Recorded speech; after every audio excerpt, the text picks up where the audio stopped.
You might want to go this way. Change lanes. You're right.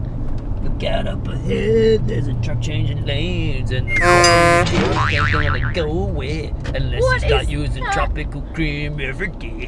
What is that of? Basketball. That is the most horrible tune I've ever heard. It's awesome. Hello everybody.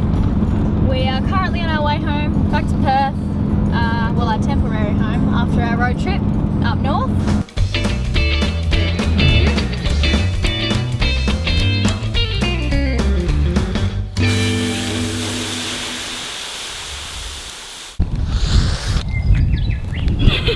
Go on, buddy! Oh! We're about 100 k's from Perth, so very sad the trip's come to an end. Are you sad?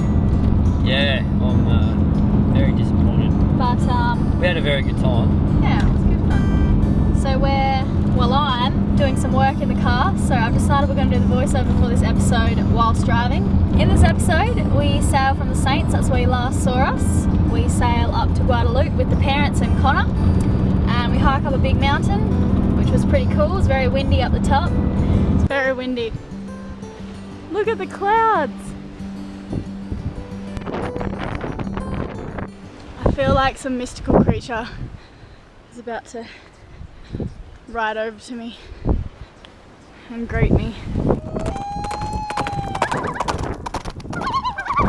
And then everyone leaves us. And it's just Riley and I again. Yeah. We've got the boat to ourselves. We sail back down to Dominica where we stock up and I do some food prepping before we head to Martinique. We plan to do a overnight sail to Martinique. Right, so we finally got some wind now. It's gusting up to, wow, that's a big one! But I can feel your touch, promise you won't let go. And miles were meant to sail. Take a rest from my thoughts, take a break from this world, and you feel miles away from the places that we used to be. And miles were meant to sail. Take a rest from my thoughts, take a break from this world, and you feel miles away from the places that we used to be. Yeah. Oh my God! Oh no!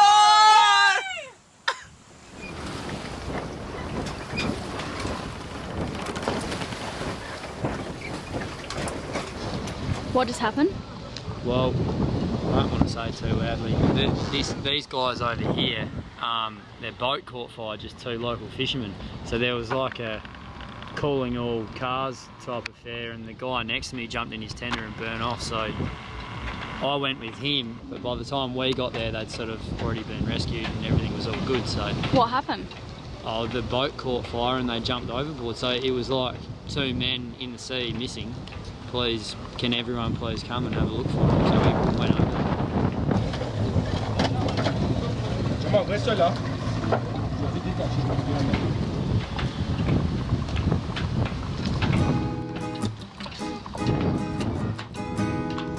Poor Cano the second. He never did anything to hurt anyone, and he's gone down.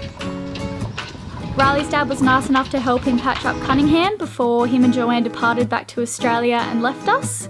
And so did Connor, so it was just Riley and I again on the boat.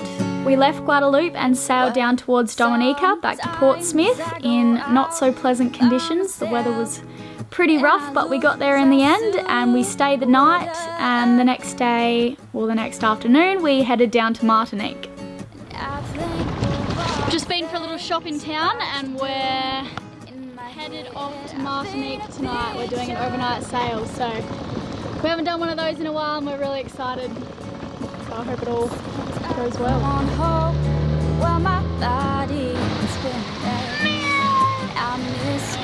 Are you having a shower? Oh. How's it going? Good. Got the groceries.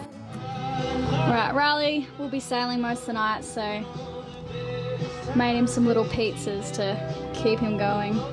I'm stoked that you're making me pizzas, but You've made me nicer looking meals to show everyone of you, you know. Well, chef it's abilities. pizzas tonight and we tell the truth here on Sailing the Vagabonde, so that's what's for your dinner. I'm really excited to eat them. I just think that... They look crap.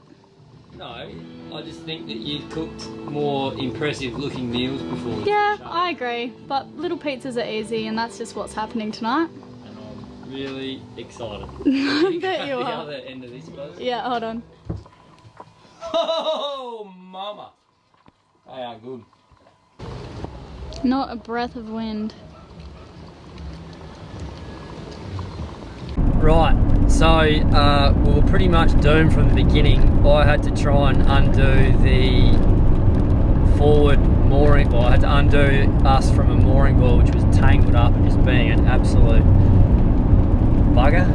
Are you trying to overtake while you're talking? Don't do that. How did that happen? Well, spinning around at night time. I can overtake you. You can overtake. Yeah! We left, the forecast really let us down, so it was supposed to be gusting to 18 and it was gusting to what, 35, 38, something like that. Alright, so we finally got some wind now. It's gusting up to, wow, that's a big one! Jeez, I'm glad we only put up that amount of sail because, you know, there was no wind. Too calm. It's going again!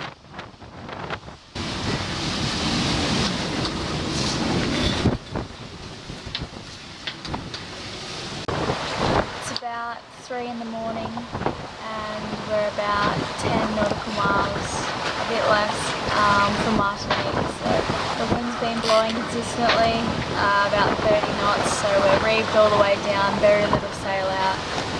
And I've just taken over for Riley, who's downstairs trying to sleep.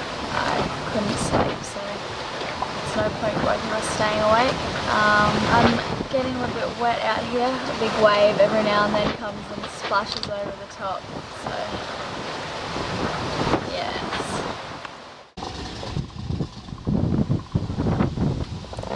You anchored by yourself. You should have woke me up. Hey? You should have woke me up. I honestly did not hear a thing. No, you look like you're pretty tired too. Oh, thank you. So we had a bit of a big night last night. We weren't really expecting it. We were faced with about gusts of up to 40 and even from Dominica to Martinique out in the ocean it was 20 to 30 knots. So that wasn't so bad, but those gusts off the island were just wild. It was a big night. Both of us, mostly Riley. He anchored by himself. I'm very impressed. I used to do all the time.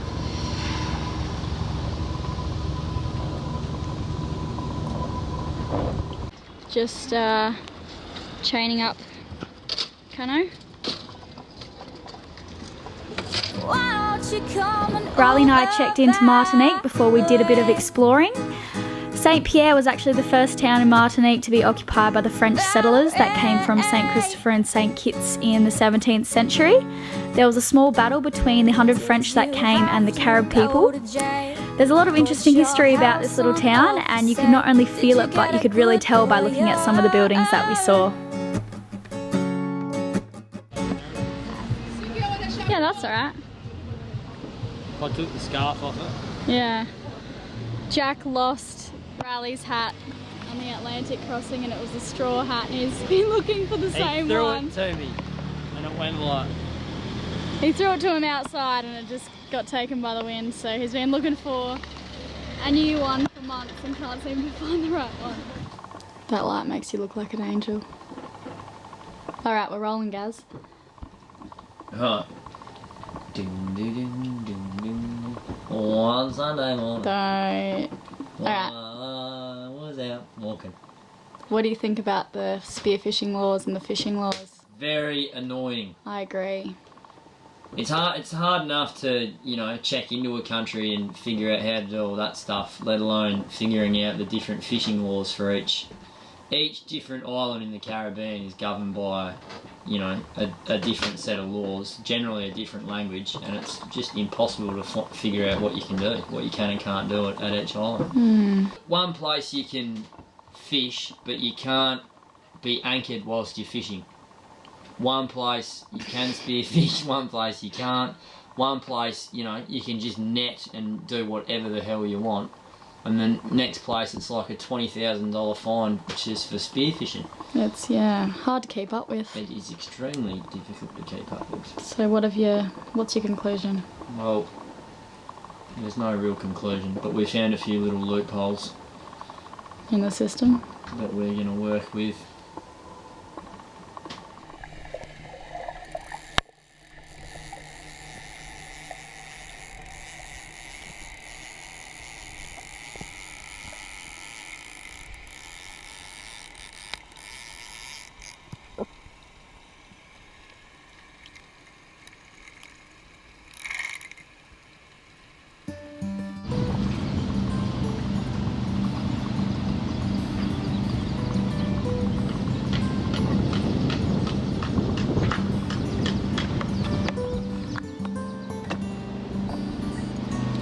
Minus the generator sound, this is quite peaceful, isn't it? Out here. It is. What are you reading? Irie by Tim Winton. He's an Australian guy. Good stuff. It is good. It's got a bit about, well, a lot about Fremantle in it. Yeah. Spent a bit of time, so it's good. Alright. I've been doing some work on the laptop. That's the Four Eyes. And I've just stepped outside to see what you're up to. What do you want for dinner? What do I want? Yeah. Filet mignon. Well, you can't have that. What about fillet of beef with béarnaise sauce? You'll have to go into town, break into the butcher's. What about a ham and cheese? Toasty. I can give that a go. Alright.